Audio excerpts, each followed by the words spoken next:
راح بطيء طبعا يطلع طين طين.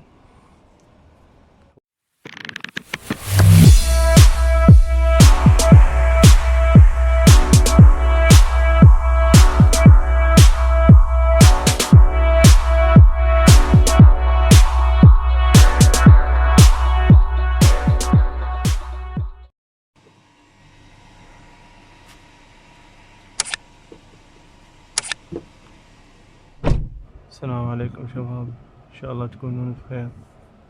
اليوم نشرح عن بانوراما او سلايد روف. عندنا مشكلة اللي هي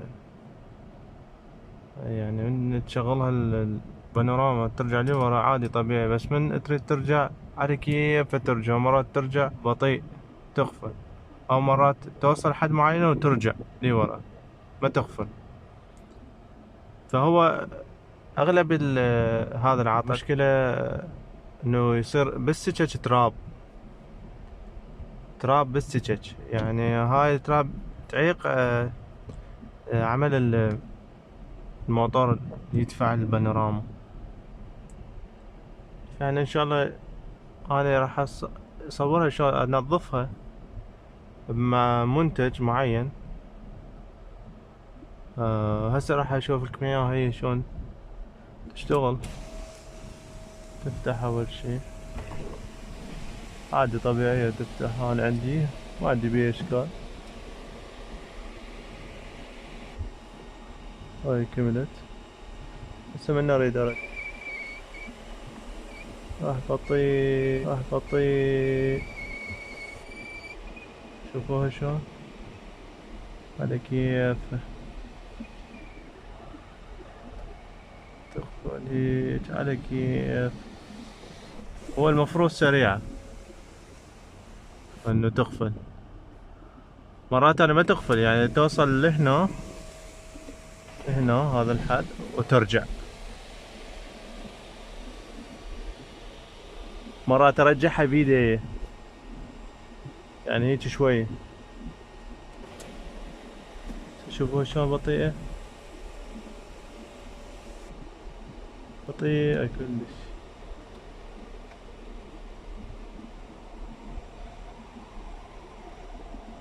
شوفوا بطيئة رجعت. هاي اكو تراب يعيق العمل مال السكة، الموتور مال السكة اللي يدفعها. احنا هسه راح ننظفها ونشوف شغلها، تابعوني. هسه انا راح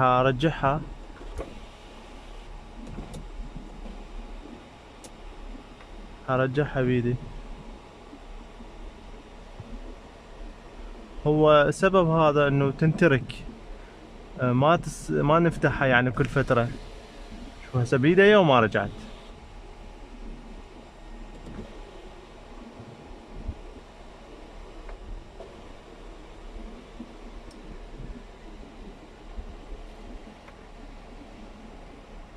يعني انا وياها ورجعت. بس نشوفكم شلون تنظيفها. بس انا راح اطفيها السيارة.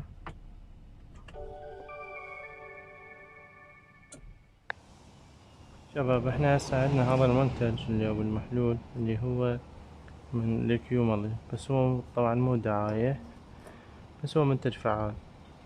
احنا شو نسوي بالبداية؟ هذا نفيس عادل او مربع ناعم، ندخله بهاي الحافة. شوف هسه هذا التراب ندخله بهاي الحافة، نطلع بيه قبل لا نضيف المحلول. عم الشكل وسخ يبي هنا عندنا، نطلع بيه لما نوصل. طبعا هو هنا مكان الموتور، خلينا نطلع بيه. شوف التراب الوسخ، طبعا يطلع طبقات، هذا كله يأثر، ما يخلي ال سكة مال بانوراما تشتغل عدل. شوف الطين،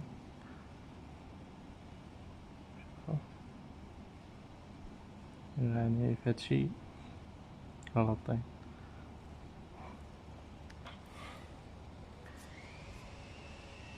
هذا مو مكمل تنظيفه. نجي نخلي من هذا المحلول بالفتحة، الفتحة هاي شلون هسه ما دخلنا الدر نفيس هنا.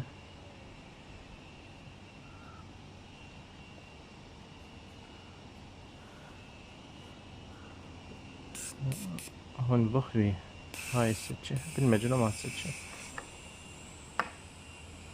نبخ لحد ما نوصل للنهاية. طبعا أنا مستخدمه خف خلصان، مستخدمه مرتين 3 مرات، استغفر الله، 3 مرات استخدمت أنا هذا المنتج. فمن نكمل هذا المحلول أو يعني وضع المنتج في السكة.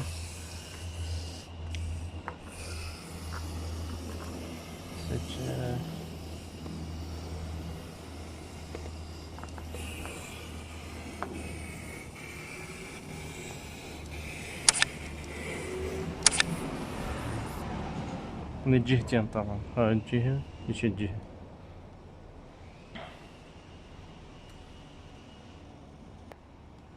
هاي الجهة الثانية هم نخلي بيها.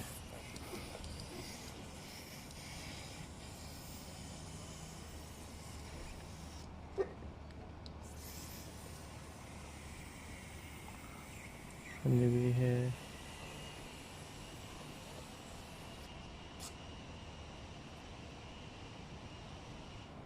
طبعا يطلع طين. هو المفروض انه كل فترة كل ما نغسل يعني نغسل البانوراما وننظف عمل لا يظل تراب. هاي يعني اذا ظل فترات ما فتحنا البانوراما وما نظفناها راح يعطل الموتور مالتها بسبب تراكم الأتربة عليه.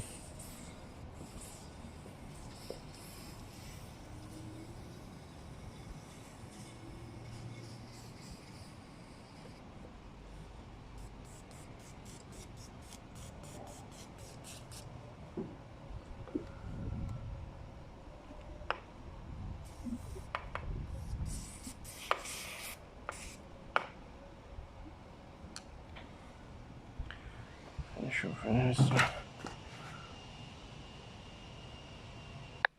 شغل السيارة.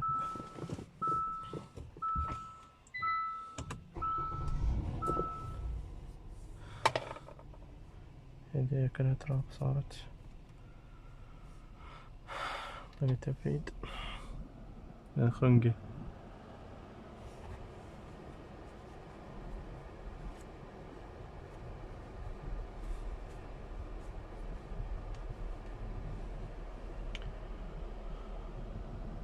نفتحها بسم الله.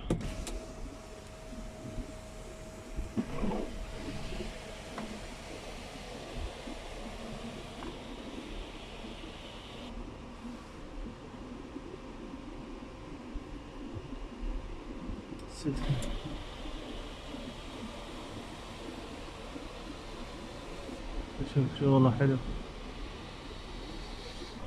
نظفت، بس يراد بعد هو تنظيف زايد ومحلول زايد شوية تطلع فيته. وهاي كل مرة يعني كل فترة انه لازم تتنظف ضروري. إدامة للبانوراما. تعرفون احنا جونا طبعا بالعراق احنا جونا كله تراب، والتراب يأذي اي شي ميكانيكي. هاي قدامكم هسه راح نفتح مرة ثانية. مرة ثانية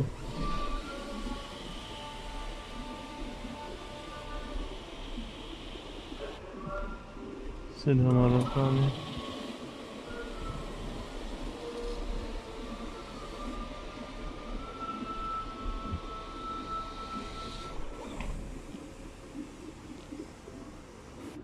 نفتحها مرة لخ.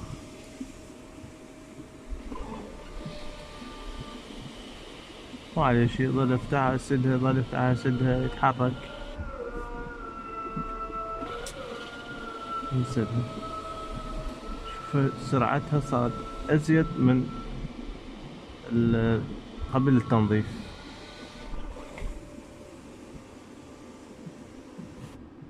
تمام.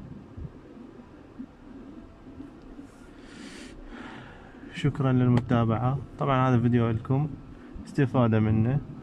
مرات اكو يعني ولد شباب عندهم يعني سيارة بها بانوراما اللي هي سلايد روف، من تشوف صادفة هاي الشغلة رأسا يروح يعني واحد مختص بالتصليح البانوراما، لأن اكو مرات ما عنده يعني معرفة بهاي هيج امور. فاحنا حبينا نوضح انه كيف تعالج هاي المشكلة اللي تواجهك، وشي بسيط وتكلفة يعني تكلفة بسيطة.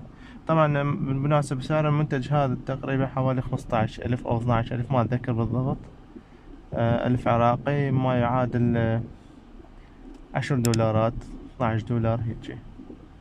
تحياتي لكم.